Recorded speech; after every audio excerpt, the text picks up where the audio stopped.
Isso trouxe um pouco mais de calma para o mercado voltou a subir, mas eu concordo com o Augusto que no momento eu estou vendo a alta para continuar caindo sim, né? Eu não sei se, por exemplo, o Bitcoin vai voltar a subir agora, por exemplo, vamos supor que ele volte a subir, e se ele vai voltar a cair para fazer novas mínimas mais baixas, por exemplo. Não dá para saber isso ainda, né? Mas eu também estou pessimista com curto prazo, com curto e médio prazo, porque como a gente já falou, Flávia, faz semanas que a gente está falando aqui sobre isso, né? Não tem nada de bom no horizonte, não tem nenhuma notícia positiva, não tem nada que possa fazer o mercado ficar eufórico ou fazer um movimento forte de alta. Então, eu sigo também. Eu acho que assim, Flávia, a gente tem que separar duas coisas. Uma coisa é achar que no curto prazo vai ter alta. Não acho. Mas, ao mesmo tempo, também não acho que seja o momento de você ficar de fora, por exemplo, de comprar Bitcoin.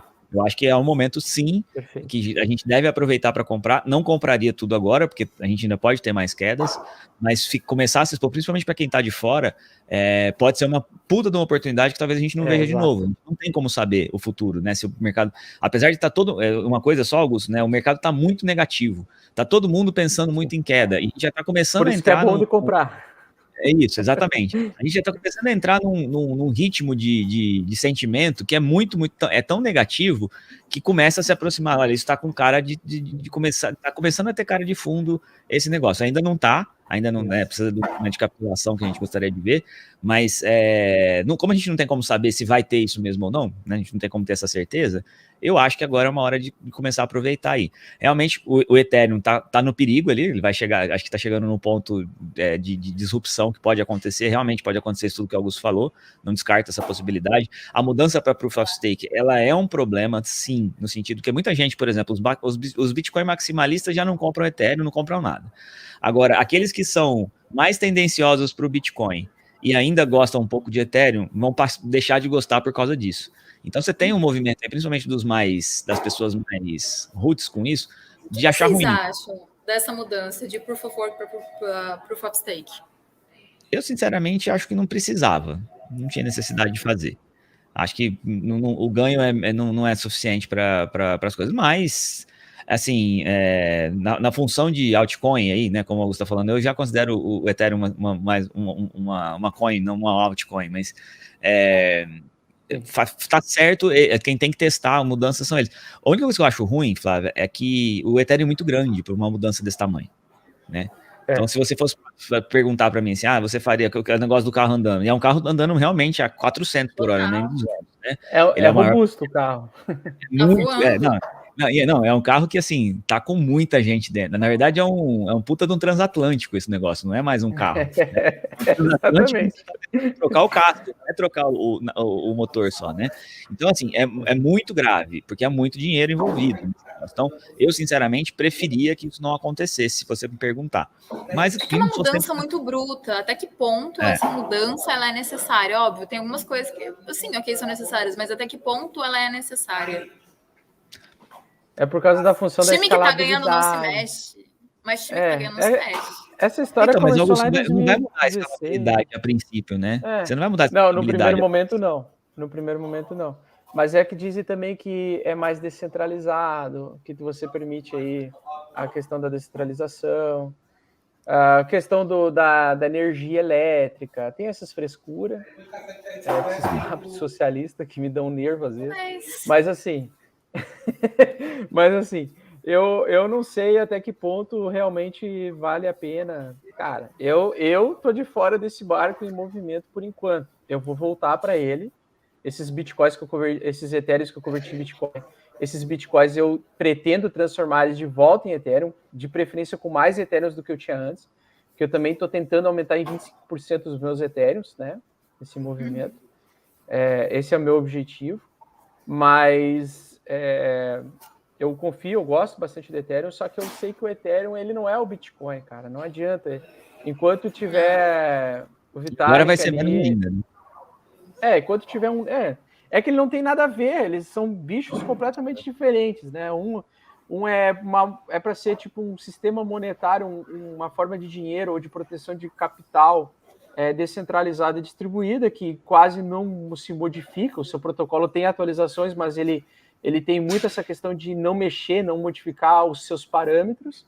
enquanto nós temos no Ethereum modificações que ocorreram radicais, assim, mudanças radicais em curto espaço de 5 anos, com atualizações de melhoria, com modificações para receber contratos inteligentes.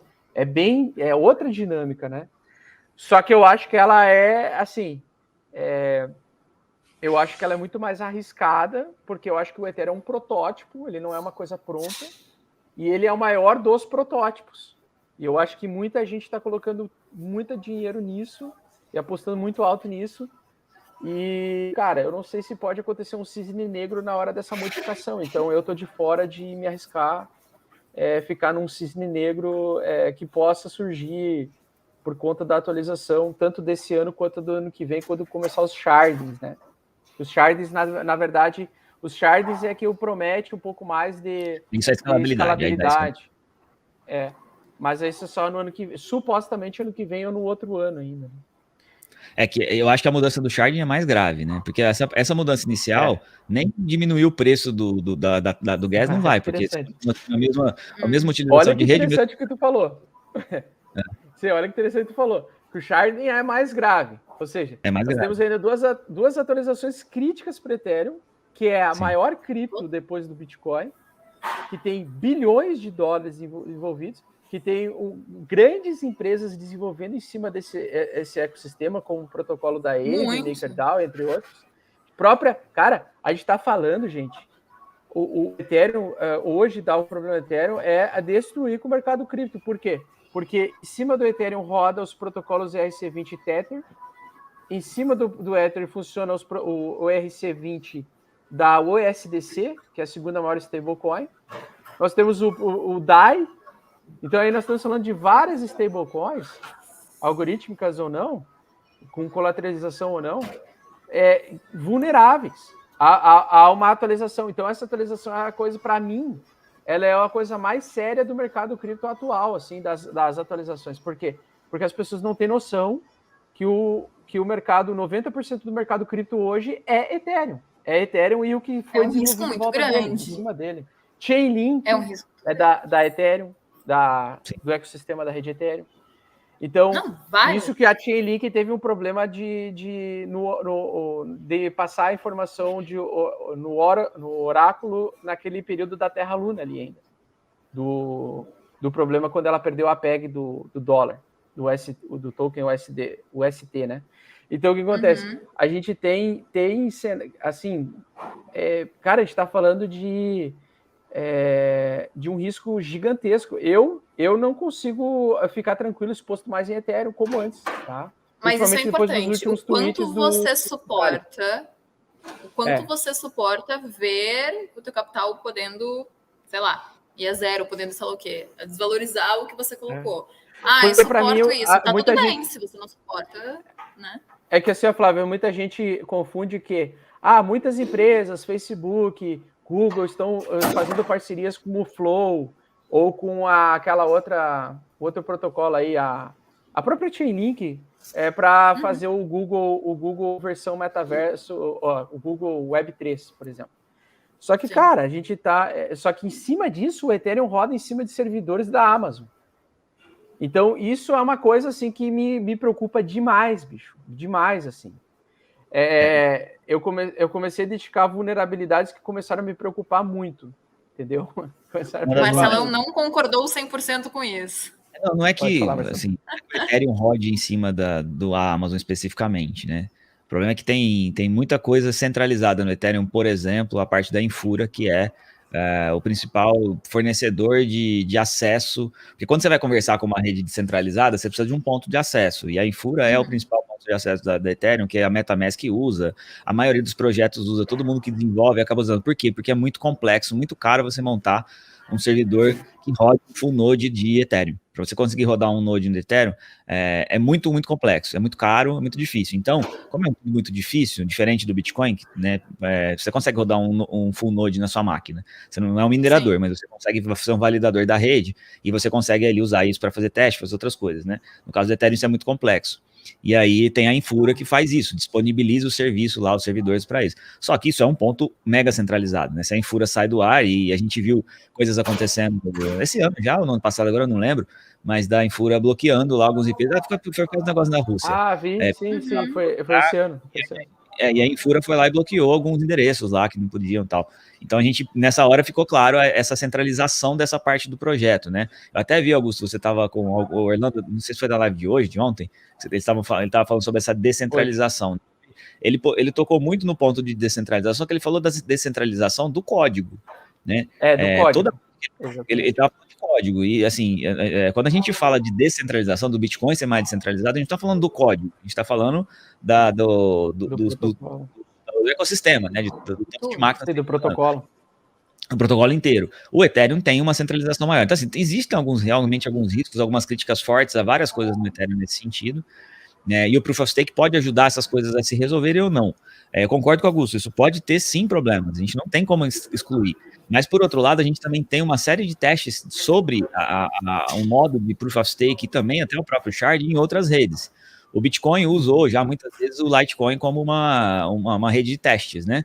Deixa a galera fazendo Litecoin, a gente pega aquelas atualizações ali e depois implementa no Bitcoin, né? E o Ethereum tem hoje centenas, não são milhares de testes rodando aí de cópias dele, rodando de outras formas, né? Então eu acho que sim, tem um risco grande, pode dar problemas, mas caso não dê problemas, eu acho que pode também ter um efeito contrário, que é uma grande valorização do Ethereum. É por isso que eu não consigo ficar fora. Eu entendo o risco do Augusto, só que de qualquer forma, vamos lá. É muito importante a gente colocar, Flávio, a gente vem falando disso nos últimos dias, o gerenciamento de risco. A gente falou na live na quarta-feira, inclusive, sobre isso. Não adianta nada eu acreditar nisso tudo, só que eu colocar o dinheiro que se o Ethereum for a zero, porque pode acontecer, o Bitcoin pode ir a zero. Não tem nada que impeça isso de acontecer necessariamente. Mas eu acho que não vai. Então, se eu não acho que não vai, eu continuo investindo. Só que eu não vou pôr um dinheiro que, se acontecer isso, eu vou não ter como pagar minhas contas. Esse que é o problema, né? Você ficar exposto à ruína de uma parte pequena do seu capital, ou uma parte que jamais vai te fazer falta, é uma coisa. Você colocar o dinheiro que você precisa, que você vai precisar mês que vem para fazer uma cirurgia, é outra completamente diferente, né? Então, que, Marcelão, as pessoas entram só pensando em ganhar. Ninguém entra pensando em perder. A gente sempre fala. Você tem que pensar quando você suporta perder. O plano suporta, como é que é? O plano aguenta até o primeiro soco, né? Como é que é o negócio de luta lá? O plano dá certo até o tomar primeiro, você já esquece, acabou, né? Foi o problema. Então, assim, eu acho que ressaltada essa questão do gerenciamento de risco, eu continuo exposto. Eu não tenho coragem de ficar 100% fora, porque pode dar tudo muito certo. Assim. Eu também vou ficar exposto em Ethereum, por exemplo, se amanhã ele fizer a barra de reversão, se segurar esses 1.600, eu vou transformar todos aqueles bitcoins em Ethereum de novo, e o pessoal vai ficar doido comigo, porque vai falar, pô, tu mudou de opinião de novo.